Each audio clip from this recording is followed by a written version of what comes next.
everyone, Scream41918 back with some more Hag gameplay for you. Today's video is a match that I had on Blood Lodge. As you'll see, it didn't start out very well.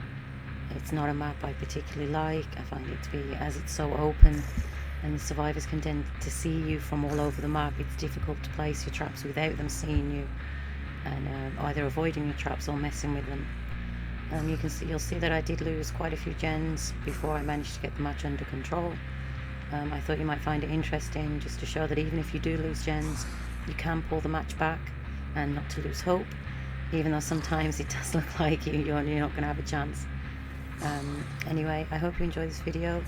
Please like, comment and subscribe if you're new. Welcome if you are, and I hope to see you all again soon.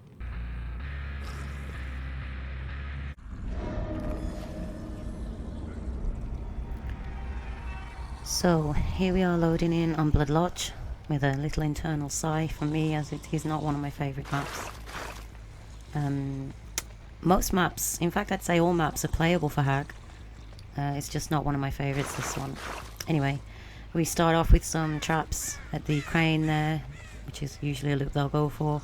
The main building, again, another loop. It's an odd map to trap, I find. I tend to maybe go for some of the tiles on the outside. I do find that the middle of this map, they will get quite a lot of use out of this, usually, anyway. I don't think they do in this match.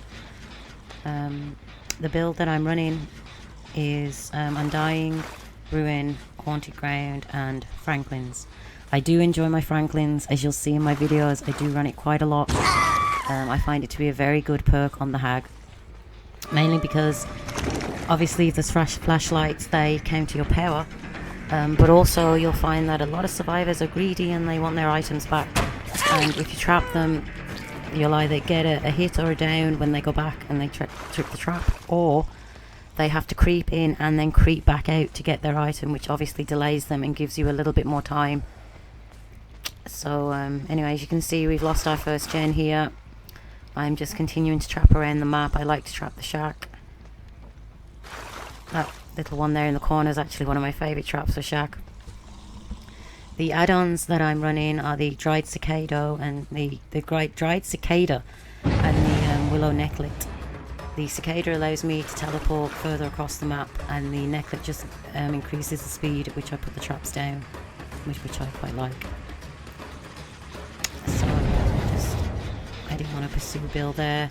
As you can see, I had quite a job in this match. I found it quite difficult to actually catch anyone early on.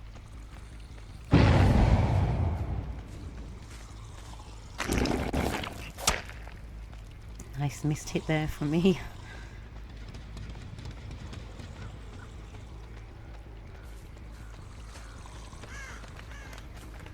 When in doubt, lay more traps. That's what I tend to do anyway.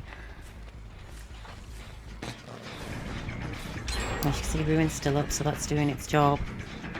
Just lost another gen, so 3 gens. Now we hit Michaela here. She doesn't. Michaela and the Kate never actually heal, they stay injured. Which, obviously I know a lot of survivors do this to save time so they can get through the gens quicker, but it's not actually a good idea against the Hag. If you stay injured and you happen to trip one of her traps, then you're going to give her a free down.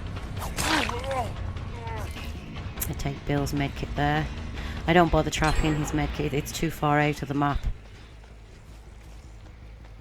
There's another gen gone. 2 gens, no hooks. It isn't looking good. And somebody just took the Haunted, and this is where the game changes. I managed to get the David down with the Haunted. Obviously they're looking for the Ruin. They've already took the Undying. They give me the Haunted, we get David hooked. I then decide to go and trap around the back of the lodge, and as I'm doing so, I can hear Michaela, who's still injured.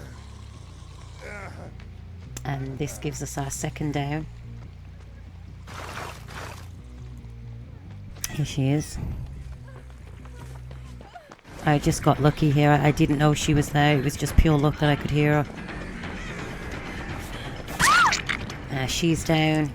A trap goes. I decide to carry on. I see Kate here trying to creep in for the save, as Bill trips the trap by the crane that I left. He went back for his medkit, as you can see. And now the only one who can do the save is Kate.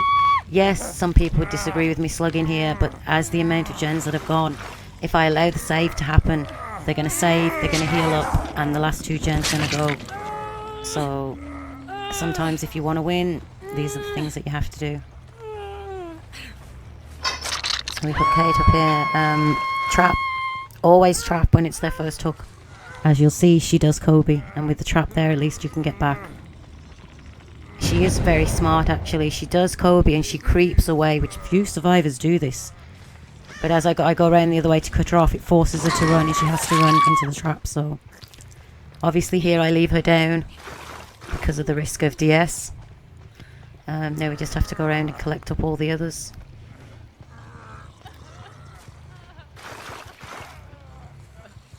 Yeah, I know people say, why are you trapping? There's no point. It's just habit. I always do this. Even when all the survivors are dead and you're waiting for the game to end, I'm still trapping around the map. It's just habit. So there's Michaela, first hook again. I trap her. Bill is still by the crane where we left him. There's his medkit.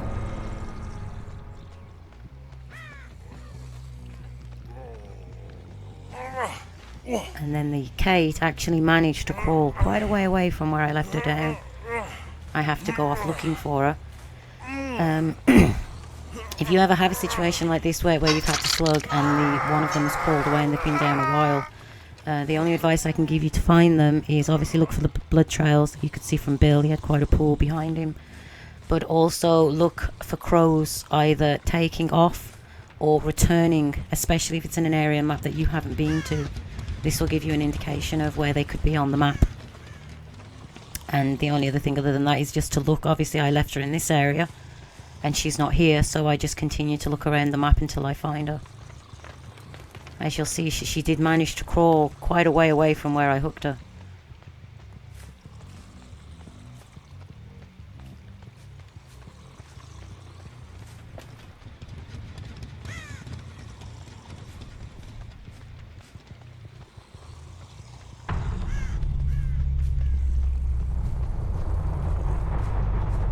Still searching. Higher ground always helps.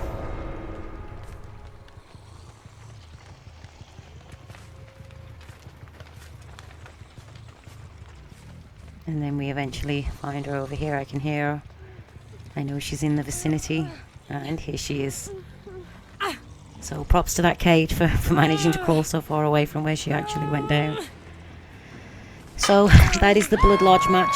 Granted, not the most interesting match there has ever been, but hopefully you can learn something from it, and if nothing else, maybe you can learn not to give up hope, as even if it does look like you're going to lose, there are still times when you can pull the match back, and it isn't over until they're actually going out the gate.